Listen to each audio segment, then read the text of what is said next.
Hey everyone, welcome back.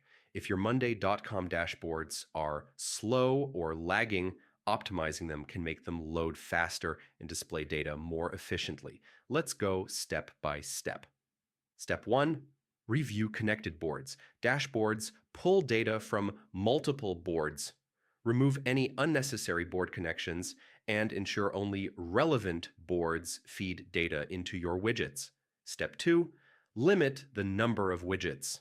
Too many widgets on a single dashboard can slow it down. Keep only the most important charts, numbers, timelines, or graphs. Step 3, use filtered views. Instead of showing all items, apply filters to widgets to display only the data you need. For example, filter by status, team, or date range.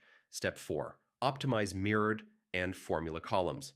Widgets using mirrored or formula columns take longer to process. Only mirror essential data and simplify formulas where possible.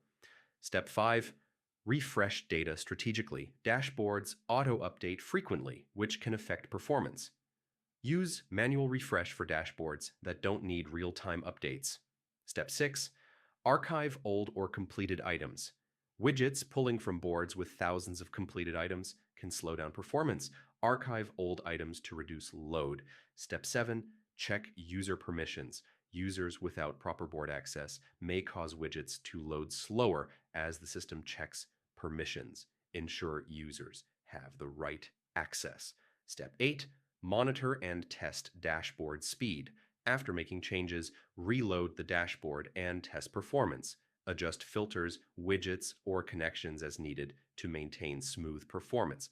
Optimizing dashboards in Monday.com ensures faster loading, accurate reporting, and better usability for your team. Follow these steps and your dashboards will run smoothly and efficiently. See you in the next guide.